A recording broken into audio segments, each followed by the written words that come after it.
আসলে আমি একটা জিনিস বুঝতে পারি না, বাংলাদেশের যে সকল ভাই আছে, বাংলাদেশের পরিস্থিতি মানে এই যে করোনা একটা লকডাউনের পর বিভিন্ন দেশ কিন্তু মানে হিমচিম খেয়ে গেছে। সে জায়গায় কিন্তু বাংলাদেশের যে সরকার ছিল, সেই সরকার কিন্তু দেশটা কিন্তু মানে অনেক উচ্চতার দেশটা নিয়ে গেছে।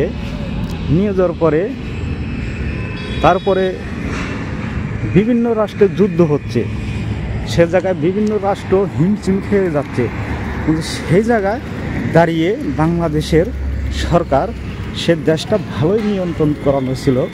কিন্তু দেশের মানুষ কিন্তু এই জিনিসটা কিন্তু বুঝতেছে না। এই যে মনে করছেন এই যে গণ্ডগোল মিছিল মিটিং করতেছে, এটা কিন্তু দেশেরই ক্ষতি।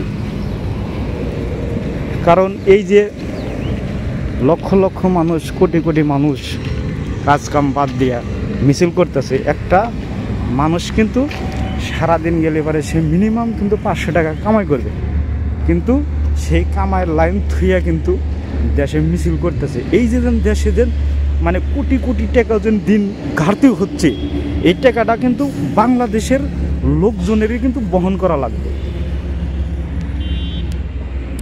কিন্তু দেশের লোকজন মানে একটু মানে ব্রেন দিয়ে একটু মানে সেন্টেন্স করে দেখো, ব্রেন সাবকনসিয়াস মাইন্ডকে ভেবে ভেবে মানে জিনিসটা দেখো, বোঝো কোন জিনিসটা মানে ভালো হচ্ছে। তো যাই হোক, নিজেদের দেশ তোমরা নিজেরাই নষ্ট করতেছো। এর ফল মানে বেশি দিন যাওয়া লাগবে না, অল্প কিছু দিনের ভিতরেই এই ফল আশা করি তোমরা বুঝতে পারবা।